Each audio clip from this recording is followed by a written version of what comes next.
Neuro-Art is an exceptionally effective method, not for just grounding or calming the nervous system, but actually expanding it.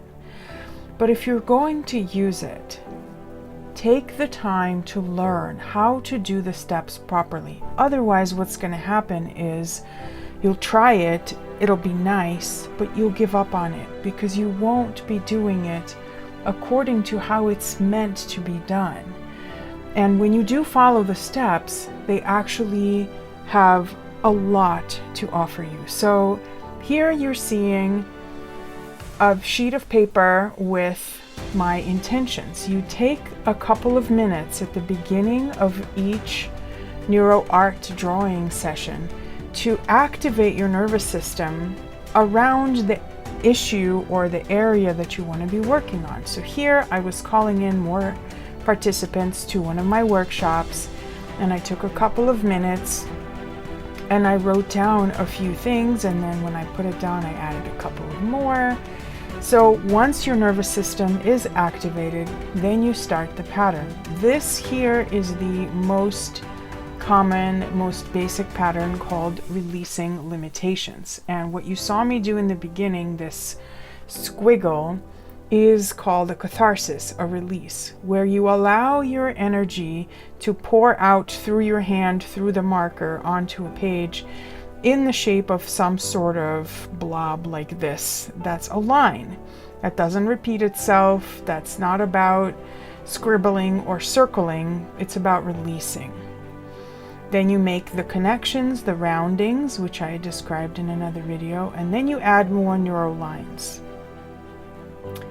Then you make the rounding of those neural lines into that original catharsis.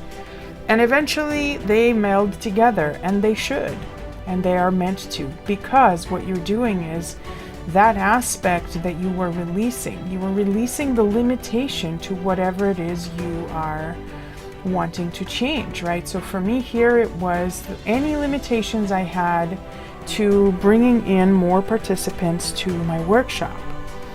And then you're adding neural lines to expand the nervous system and to then blend those two. You'll see me here, I like to call this wobbling. I start making the lines look like nervous system elements, right? They start to get blobby. And then here is a process called bundling, where you go over some of the lines, but you don't go over them exactly. So that actually strengthens that line, which strengthens its corresponding aspect in the nervous system and enhances that energy, right? So there's more energy flowing in that direction because it's kind of like adding more wires, right? Like more wires to a cable. And then, of course, you do a whole bunch of rounding. You do as much rounding as possible here. You don't need to go crazy. You don't need to be perfectionistic about it. But you do need to round the connections, because that is how you integrate your intention, right? That expansive energy with the catharsis, with the release of limitations. And then you add color, as I'm doing here. Color helps to bring in the emotional aspect, to connect the different aspects, the different parts of the drawing together. I have been really enjoying doing this light. You see how I am using yellow to bring light to a bunch of these bundles. And to me, that's kind of like electrifying them. And it is really important to have intention when you choose color, when you choose what you're doing with the color. While it is fine if it's just intuitive, it is also important that you have some meaning to it, right? Like yellow to you or to me means light.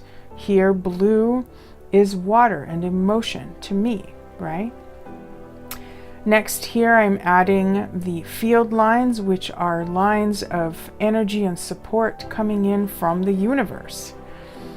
They strengthen the intention of the drawing, and then you round the connections, which means you're integrating that support from the universe into your nervous system.